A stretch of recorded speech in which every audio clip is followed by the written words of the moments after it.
This podcast is sponsored by the Wilson Center, but it doesn't have to be. It could be sponsored by your firm. Just imagine it, a crescendo of electronic tango. Some love for your company and the enduring gratitude of our listeners. Interested? Reach out to us at lap@wilsoncenter.org. That's LAP@wilsoncenter.org. Welcome back to the Argentina Project podcast, brought to you by the Wilson Center.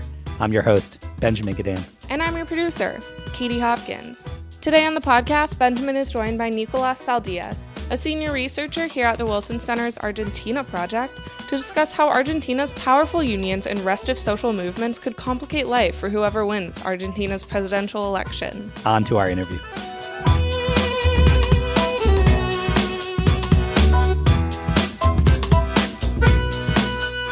Nicolás, you've been following the Argentine election closely, including the two presidential debates, this fairly impressive rally that Mauricio Macri was able to organize in Buenos Aires. All of this has given the impression that the judgment was premature following the August primaries, and that, in fact, there's a perception now that Mauricio Macri has a chance at least to make it to a second round, that the idea that he was a dead man walking following August was a rush to judgment. Is that how you view the scenario heading towards Sunday's election? Well, Mauricio Macri has been able to mobilize his voters throughout the country with his Si Se Puede rallies, and the most notable being in Buenos Aires, where hundreds of thousands of Argentines went. It was important because it signaled that his party is able to mobilize large numbers of people, which used to be almost the exclusive purview of Peronism. That's a significant development in Argentine politics. That being said, it is unlikely still that Mauricio Macri will make it to the second round. All polls, as questionable as they may be, still suggest that not only will he lose, but he may even lose by even larger margin in the first round, in the PASO, for example. So it's still to be seen, but I think it does show that the opposition is still alive and well in Argentina. The sense that the opposition is alive and well is significant not only in how President Mauricio Macri performs, but of course there's a congressional race, there's the governor's race in the province of Buenos Aires. What else should we be looking for that would help us evaluate the sustainability of this political movement, the Cambiemos coalition, the pro-political party? Well, it will be whether or not they stay together in the next government, whether or not they can act as a coalition, as a party, and not have defection from the party lists. For example, if Macri also is reelected in Buenos Aires in the midterms in the next administration will be important as well. And what will happen to somebody like Vidal? Will she be able to become a presidential candidate in 2024 with the same party behind her? That's Maria Eugenia Vidal, the governor of the province of Buenos Aires.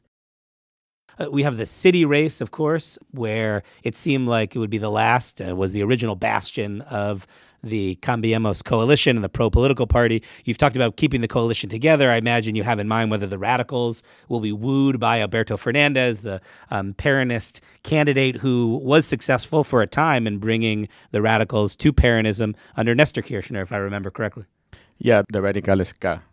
So in the first administration, Nestor Kirchner's administration, there was a lot of radicals that did go to Kirchnerismo, I guess you could say more than Peronismo. It was a movement that allowed Kirchner to have governability, which was very important in the first administration. And I'm certain that Alberto Fernandez has the connections and the knowledge to at least attempt that as well. So again, it will be interesting to see whether or not Cambiemos is able to maintain its cohesion as defection seems more and more profitable in the next administration. Yeah, we've certainly been focusing a lot on the diverse coalition that Alberto Fernandez has cobbled together, from the far-left Kirchnerismo to the centrist and traditional Peronist governors. You are focusing on the Cambiemos coalition, which of course does have its various elements and would be vulnerable to fracture should it not have the unifying force of power and money. Well, it's also a question of whether or not Alberto Fernandez will succeed in dealing with Argentina's economic problems. If Alberto Fernandez is unable to tackle inflation, if he's unable to reduce poverty, if he's unable to bring back growth, he may have a short political life, so to speak. Argentina is a country where political capital matters a lot to keep coalitions together. And Alberto Fernandez has to show very quickly that he's able to get the situation under control. Within his own coalition, Juan Guarabois, who is the head of CITEP, which is one of the Piquetero movements, has said on TV I'm giving him 100 days. So there's already signals that the expectations are very high for him. And given the context of Latin America right now, that could actually be very problematic if he doesn't deliver Argentines the kind of promises that he's making.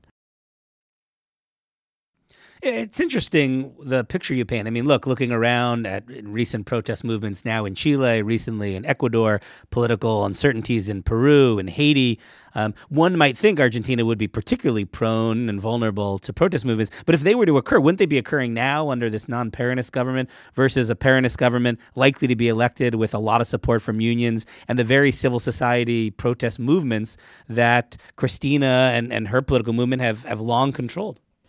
I wouldn't say so, because first off, the election is happening next week, and I think people realize that Alberto Fernandez has a very significant chance of winning.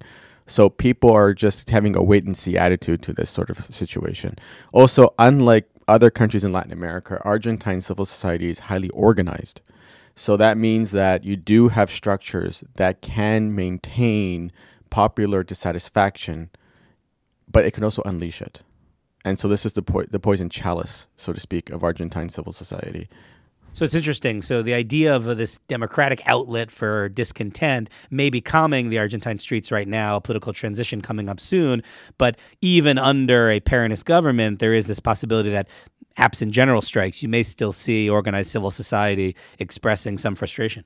Yeah, you already have seen this. Recently, a lot of the far left picadero movements were occupying the 9 de Julio in Buenos Aires.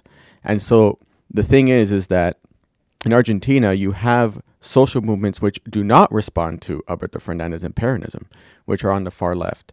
And they're highly mobilized. They're a small number of people, but they're very vocal, and they're very, how can I put it? They have a strong street presence. And so it will be important for the government to try to marginalize or keep those groups small and keeping the main picadero unions and other movements on their side.